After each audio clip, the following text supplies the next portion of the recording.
props or put them on blast. We don't give no hot takes, only talk facts. We're giving all our devotion, riding high on this wave of emotion, going all out, yeah, 'cause this is our time.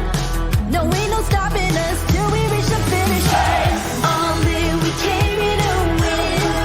We're gonna give everything. S-I-C-K on the run. S-I-C-K, sick.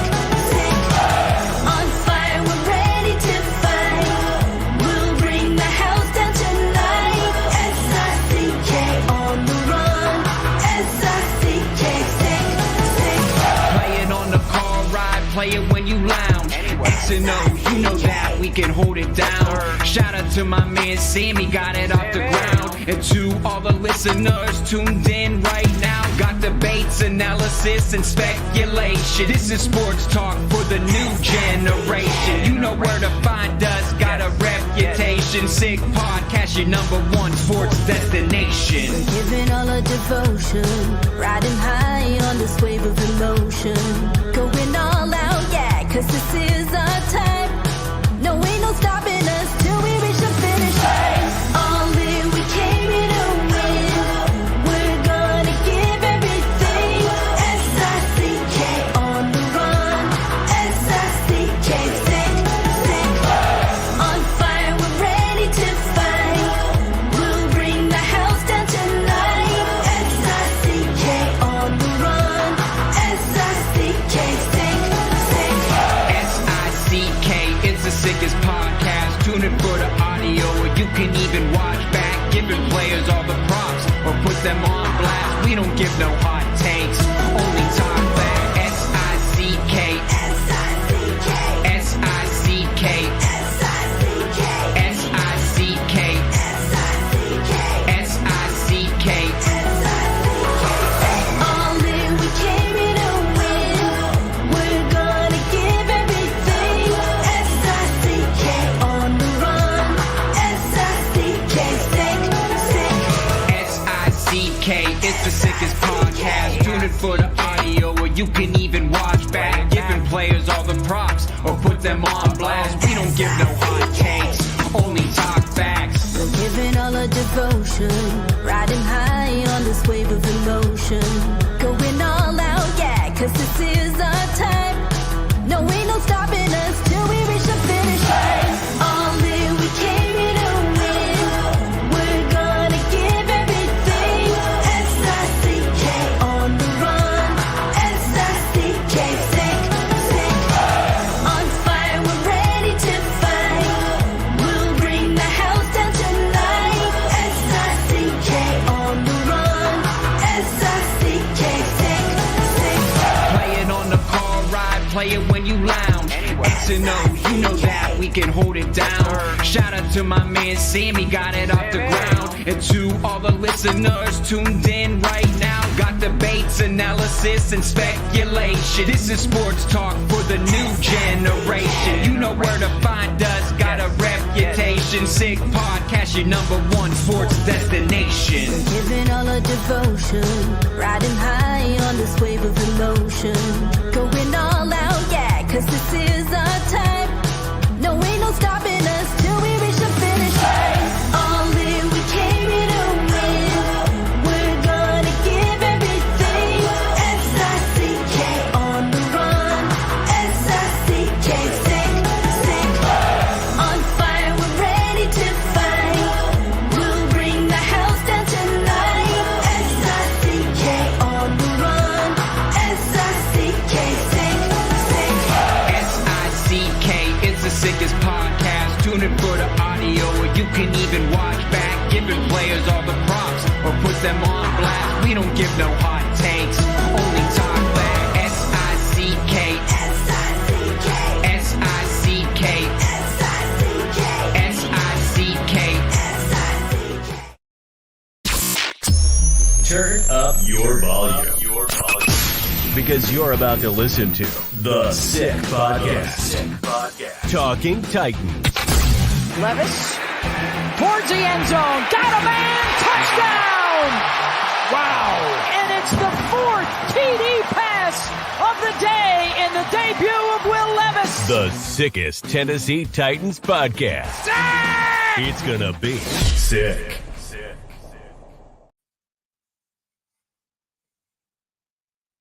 Damn, you're audio already. What the heck?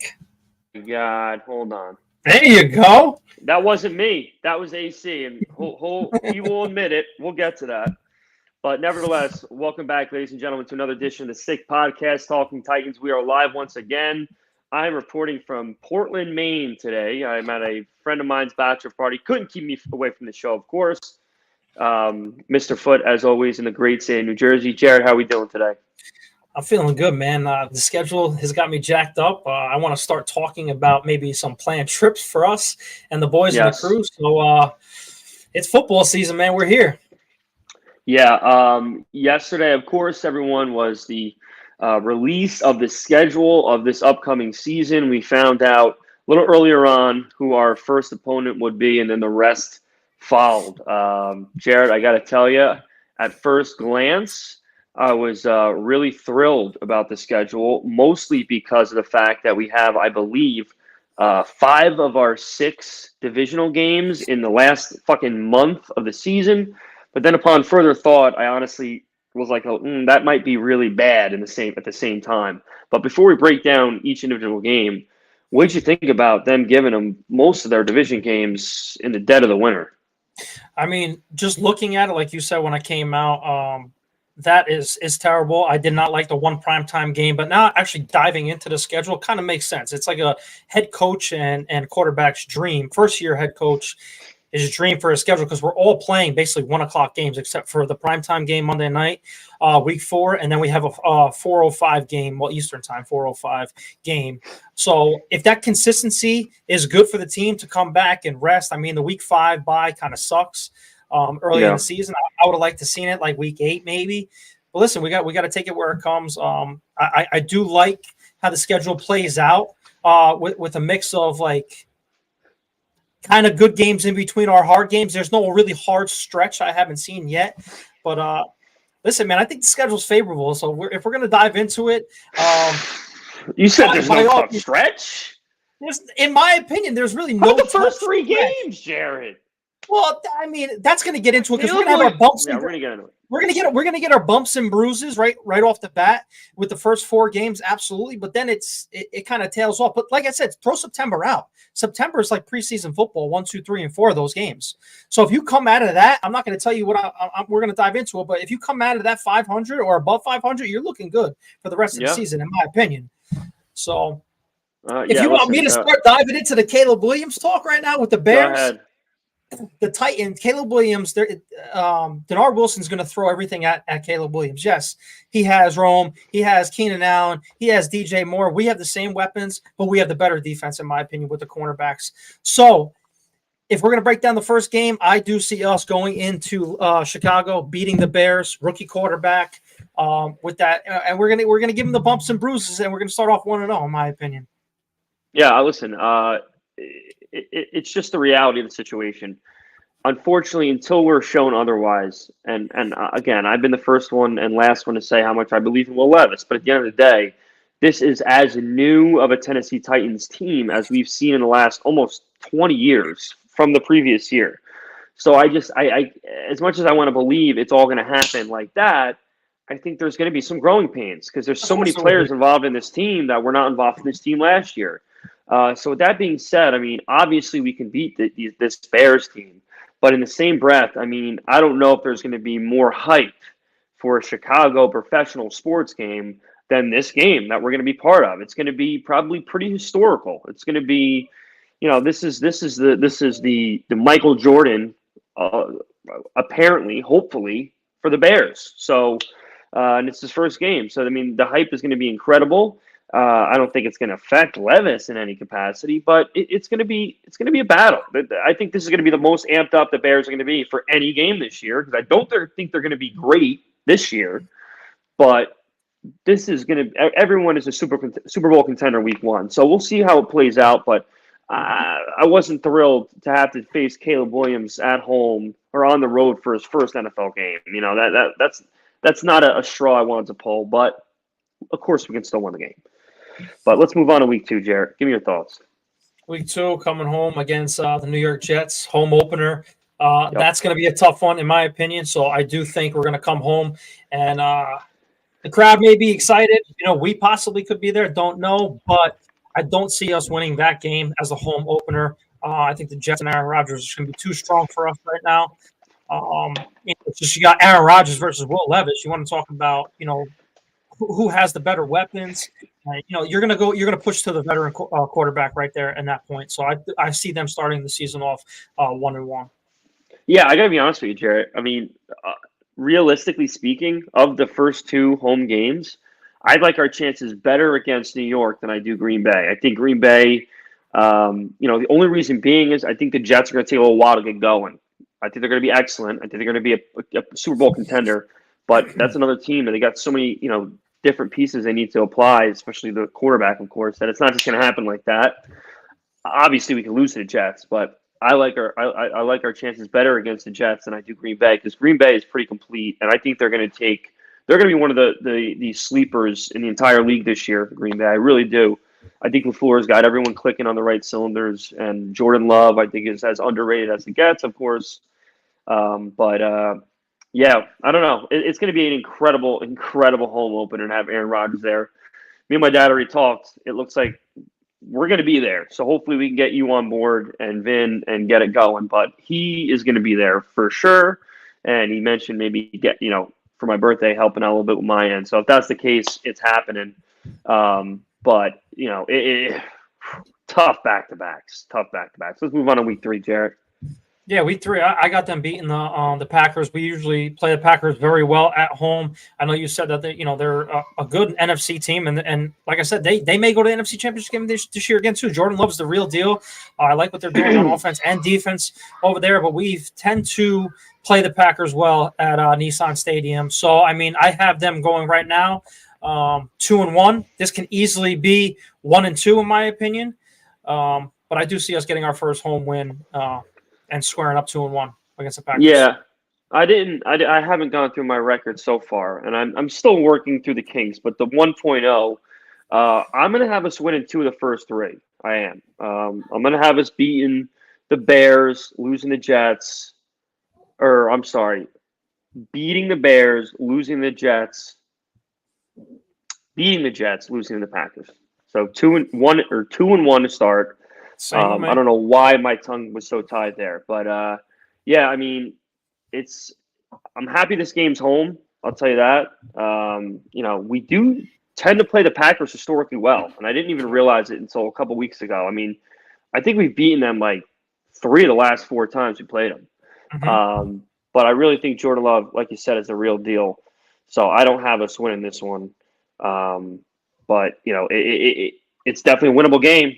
That is for damn sure. I mean, we're putting our defense right to the test right off the bat. With the first overall pick, you have Aaron Rodgers, perennial Hall of Famer, and you got Jordan Love going to it. And like I said, the defense, we still have to address the safety position. Rand is definitely going to address the safety position, so it's going to look a lot different possibly. But I'll take our chances with our cornerback room and right now our defensive line. Everyone's going to be sleeping on them right now. Denard Wilson and Frank Bush and all those guys are going to have these guys clicking. I think by hopefully week 2, week 3, they're going to play fast, physical, and aggressive, and they're going to play in-your-face kind of football. That's why I kind of see this schedule playing into our favor a little bit because we all have about the same times as 1 o'clock, like I said before. So I think it's going to play in our favor and helping our guys get healthy and stay healthy throughout the season. So don't sleep on our defense. I'm not going to sleep on our defense, Jared, but we got to face the music here. Outside of the Commanders, there really is no. I guess you could put Minnesota in there with a new quarterback, but everyone else they're locked up. Like they're a complete team. Every team we're facing, besides the Bears and the Commanders, I mean they're a complete team right now. Bills, Lions, every team in our division. You may be talking about quarterback play here, but the Bills lost a lot over there. Anthony Richardson is basically still a rookie because he didn't play all of last year. You have Jared Goff, absolutely. You have who the hell the Patriots draft? What the hell's his name? Drake May. That's a rookie. Justin Herbert has a plethora of basically new wide receivers and unproven guys at the wide receiver position. So, The Chargers did are forget kind of the about the same boat as Patriots. us. You have us. You Yeah. have J.J. McCarthy, who I am not a big fan of at all in Minnesota. And then you have, like you said, the Commanders. You have C.J. Stroud. You have the Jaguars, who can Yeah. split or possibly win both. And you got Burrow. So, I mean, like I said, the schedule is kind of in our favor here. Okay, because the Bills have lost a lot of pieces. If you're talking about that stretch. For me, it boils down to, obviously, I know you agree as well, but as far as quarterback play, that's really most of the time with the sides games. Yep. And we're playing above average quarterbacks about 75% of the season. So, and it can be debated a little bit, but for the most part, we're playing some really fucking good quarterbacks. So it's just like any other year until all of our hopes become reality and this team is what we think they can be. We got to take it. I can't jump to conclusions just yet. I really can't. And I'm very excited, and I think the team has a ton of potential, but I got to see it. I got to see it all come together. And once it does, then I'm going to be all in. But I'm being a little skeptical here with the preseason scheduling and the record, because these are some tough games. But let's move on to Miami. Monday night rematch. Obviously, you can understand why they made this game because of what happened last year. What do you think in this go around? Just to speed things up here, I do see the Dolphins beating the Titans, getting their revenge. We're going into the bye at 2-2. I think the Dolphins, they're just a complete team as well. They had a hiccup last year, and Will Levis came back. I think it was one of the biggest comebacks in NFL history. So I do see them getting their revenge here, and we're 2-2 into the bye. Yeah. I can't pick them to win that. I can't. Prime time in Miami after what happened. I'm gonna chalk us up for an L there. So I got us 2-2 going into the bye, which is quite all right. But Jarrett, I mean, this next stretch of 3 games, it's winnable. They're winnable games, but they're fucking tough, man. They're tough. Just to go from week 6 to week 9, like I said, because we got a show and we got other things to talk about here. So from week 6 to week 9 I have us going on a little run here, okay? And people can disagree and agree with me all they want. I see us beating the Colts, beating the Bills, losing to the Lions, and beating the Packers, going 3-1 in that stretch. Okay, here's my scenario: is we are sweeping the Colts because I don't feel like they're the best team. We're gonna have to. We're gonna sweep the Colts and we're gonna split the others, in my opinion. Okay. The Bills have lost a lot. Yes, they have Josh Allen. Somebody said it in the chat. I wholeheartedly believe that Josh Allen's the guy. But where's his weapons? Keon Coleman? That's it? Kincaid? It's not going to be enough against our defense, in my opinion. The Lions are the real deal in the NFC. Khalil Shakir is pretty good. Yeah, but it's not the Stephon Diggs. It's not the team that it was. Okay, that's why I say we go back into Buffalo and we beat them. The Lions are the Lions. There's no question about that. We're going to lose that game, in my opinion, because they're one of the best teams in the NFC. And the Patriots are now the Patriots. They're going to be playing hard a little bit, but it's a new quarterback, new system. I feel like we go 3-1 in that stretch. Yeah, I'll give us 2-2 in that stretch. I think we're going to win a game that we're going to expect to lose out of these 4, and I think we're going to lose a game we're going to expect to win. Could be New England, could be the Colts, but I think we're going to go 2-2 here. So that would put us at 4. Yeah, we were at 2-2 going to the bye. 2-2 again. That'd be 4-4 going into week 10. Yeah, and let's move on. I got them going 5. I got them going 5-3 in that stretch from week 1 to week 9. Now leading up to the next 4 games here. Like I said, we have the little run here. I think we go into the Chargers. I think we beat the Chargers. Same thing with Minnesota. We beat Minnesota. This is where we go, and this is where the Texans are probably going to throw their fake-ass Oiler jerseys on against us, try to get revenge. They're going to show us out. I think they beat us in Houston. And then the Commanders, I think we go to Washington. We beat them. So, again, we go 3-1 in that stretch, in my opinion. Yeah, you know what? There's no need to go freaking game to game because everything's going to change throughout this process. The bottom line is, like I said to you before the show, Jarrett, I think a realistic expectation for this team, as cringe as it is to hear, unfortunately, because we've been so used to it, minus obviously the 1 extra game. But I think like 10-7 or 9-8. That's kind of what we're looking at right now. Just because I think this team is just going to take a little time to be a unit because we're so new. People don't forget. I don't know if I said it before we started or when we started. I mean, this is as new as this team's looked in a long time, of course. So It's not all going to happen in one big swoop. I think this is going to be a year that's going to set us up to find out what we need to be an elite team in the AFC next year. Now, is it possible we can make noise? Of course. Many teams have done it before. But history shows when you have a new franchise quarterback who you're trying to build around, it takes about a year-ish to figure out what needs to be done and who needs to be put where, and then everything starts clicking. And it might be that way this year. We'll see. But I think 9-8, 10-7 is very realistic for this team because of the schedule. I think it's a much tougher schedule than most people are saying it is. That's just my humble opinion. Like I said, we're facing Aaron Rodgers, Jordan Love, Tua, AR twice, Stroud twice, guys. Lawrence twice, Burrow. I mean, you guys know these quarterbacks. Herbert. I mean, I think we're in every game with Levis, but these guys are also excellent quarterbacks. So it's going to be a game of inches, I think, almost every week, and we'll have to see how it shapes up. But no, of course. And just to say my prediction for the rest of the season here, I do have us going 11-6, possibly winning the division. It's going to come down to the last 3 games, of course. I mean, we're at 2 of our division rivals, which is kind of like a low blow here. I'd like to have one of those games at least home besides the Texans, but it is what it is. But where you keep saying like the team has to get consistency here, within the first 4 games here, going 2-2 with that stretch right there, I think is pretty damn good. So that's going to tell you right there, going with the team is, hey, did we get exposed by Aaron Rodgers? Did we get exposed by Jordan Love? We did something well against Caleb Williams. We did something well against Tua. We did something well here in the bye week, and that's going to have a really good thing for our guys in week 5 with the bye, because they're going to actually sit down and actually say, hey, this is what we got to work on going forward. That's where I see the week 5 bye after those 4 teams is kind of perfect for us, because we're going to see the trajectory of where this team is going to go after those first 4 games, whether it's going to be north or south here in the season. So I kind of like how that plays out. And my 11-6, I'm standing pat on it. I don't give a shit. I did say 9-8, I think, in the beginning of the season.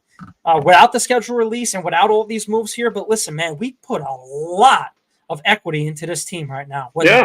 Defensive side of the ball with 3 studs at cornerbacks. And who knows, like I said, Justin Simmons may be on the rise with Marcus May, either one of them. You got Sweat now who could play with Jeffrey Simmons.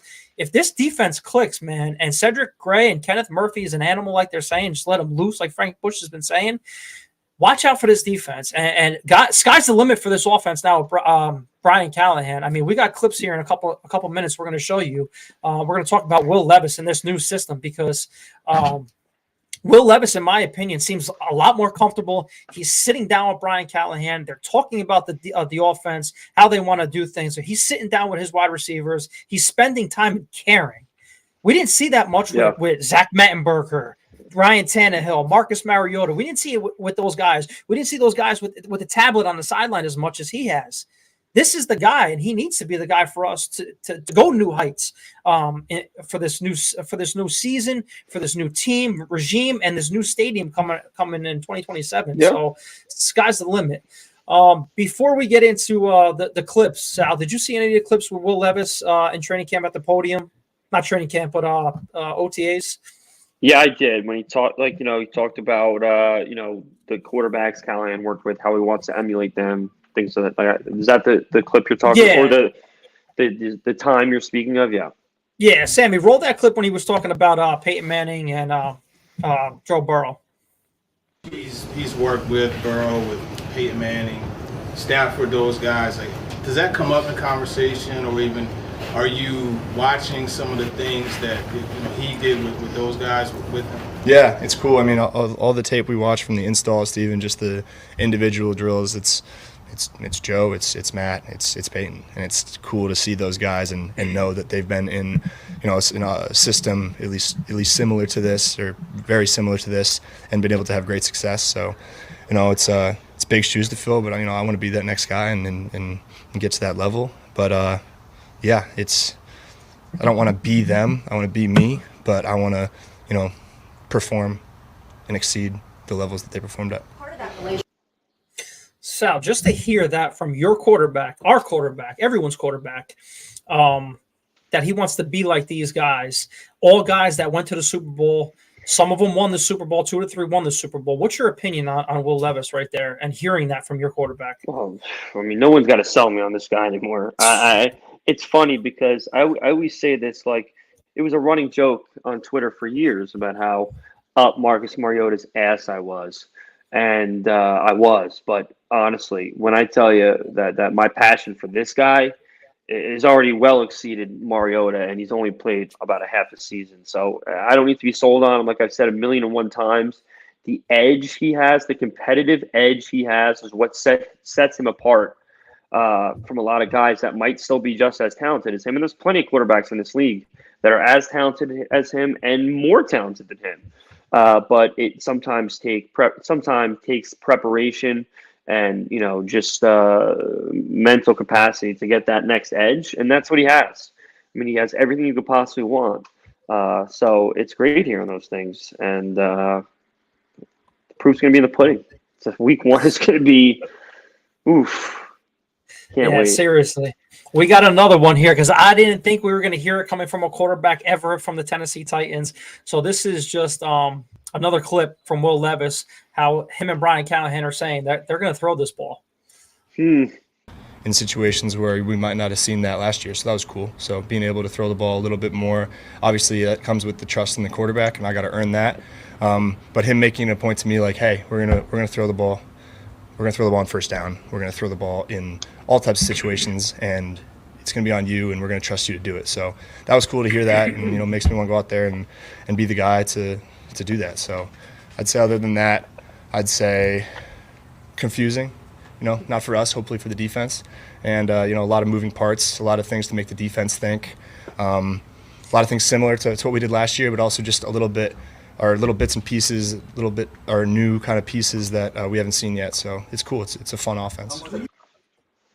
Make no mistake, that was a little jab at Mike Vrabel. Definitely. Make no mistake. The little smirk he had on his face, Coach Callahan said to me, listen, don't worry, brother. We're not going to run on every fucking first down, okay? We're not going to throw the ball on every fucking obvious throwing down. We're gonna spice things up. We're actually gonna have a modernized 2024 offense. I mean, everything is on paper. Like, I could not ask for more. It just, everything has to materialize now, and we got a couple months to figure it out. We've been talking about this for the last, how long are we doing podcasts now?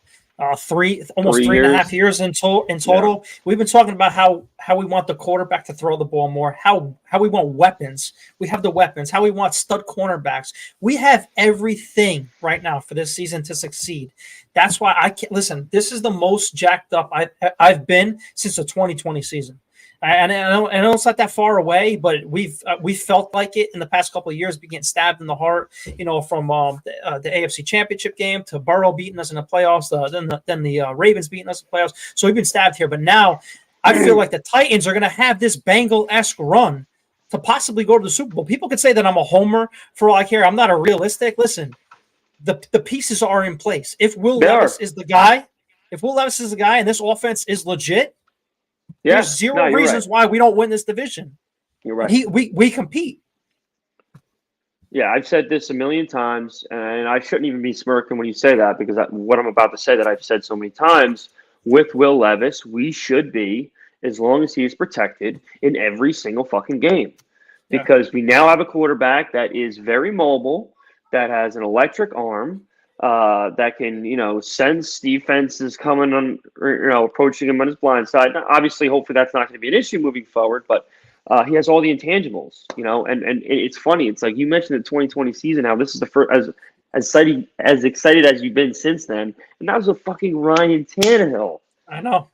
Like looking back on it now, like the fact that we were so excited about any season with that guy, when you look at what this guy has compared to him, it's crazy. It's funny, but it's also pretty crazy. But we don't have to deal with that no more.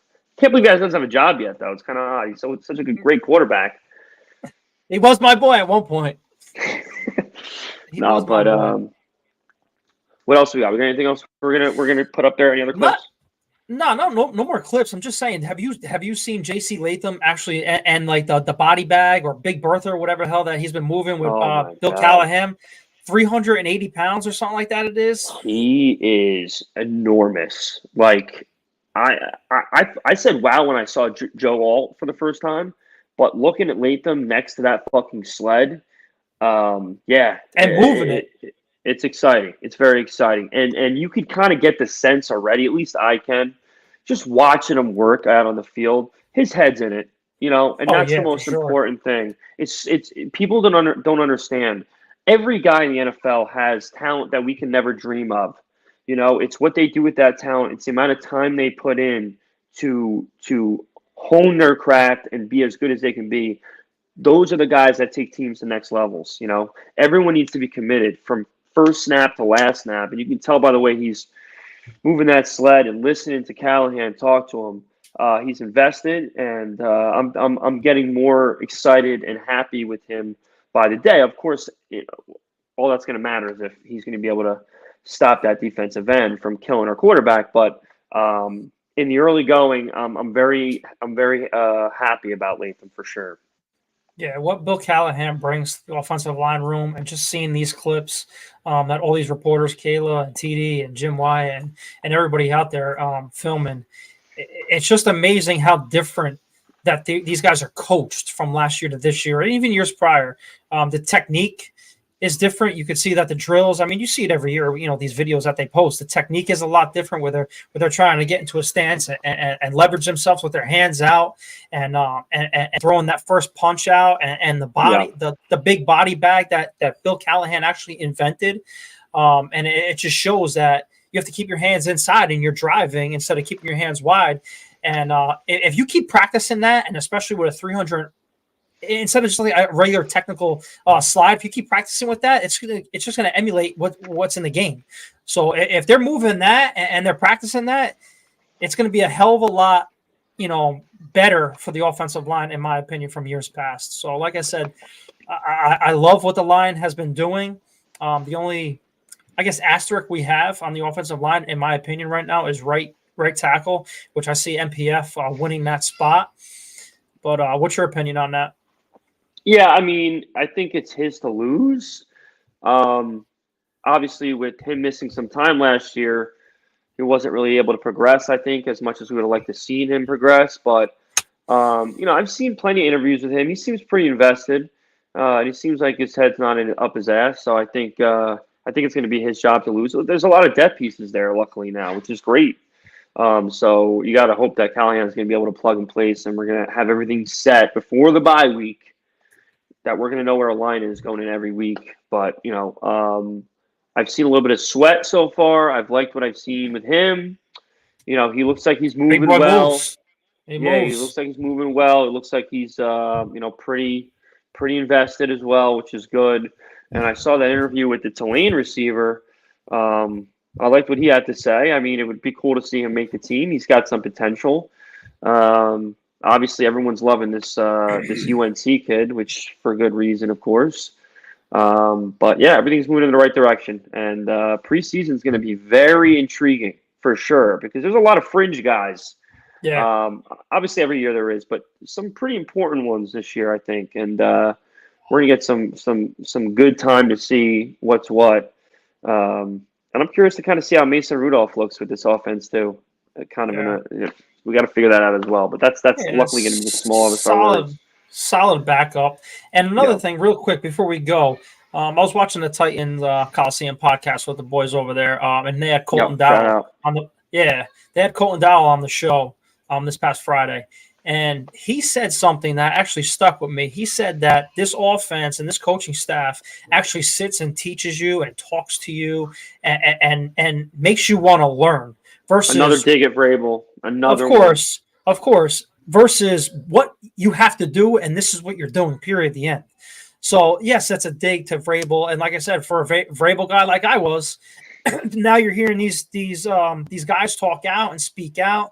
And yeah, Vrabel's for the boys, but if you're not listening to your players and you're not doing and putting your players what's in their best interest and trying to make them succeed, and you're forcing them to do something that they're really not that good at, and Brian Callahan's doing the total opposite. And like I said, another reason why I think this offense is going to succeed and this team is going to succeed. So if he's putting these guys in the right spots, I mean, it's definitely a different culture now in Nashville for sure. Of course. And for the first time, you could argue in the Tennessee Titans history, maybe not the Oilers, but the Tennessee Titans history, this is not going to be a run-first offense. No. We have never had it since this team's arrived in the Volunteer State. It's never, ever happened. And this guy is telling everyone, at least he's projecting it to all of us at the podium, that this is going to be an aerial attack that, has some help from the run game. But we're going to be an offense that moves the ball like all the other top dogs. And that is as exciting of news as you're ever going to hear because of all the things we have to look forward to with hopefully Levis succeeding and the stadium, and maybe a little bit of recognition and maybe, who knows, a year or two. Hopefully if Levis is a guy for the next 10, 15 years, 2-3 years from now, a free agent that we would have never thought would have a chance of coming our way. Oh, now we're Nashville. Oh, now we're a team with the glitz and the glamour and the new stadium and the quarterback, and we start getting some even bigger free agent names. So there's a lot to look forward to. But it's all going to start with our first preseason game, and we'll go from there. So want to thank again everyone that joined in. I'm on my phone today, so I wasn't able to peek at the numbers, but I'm sure we had a very nice showing today. I want to appreciate everyone that took time out of their day to listen to us two knuckleheads talk about Titans football. So if you haven't already, please make sure to like, comment, subscribe on our YouTube channel, as well as follow us on the Apple Podcasts, Spotify, all your platforms.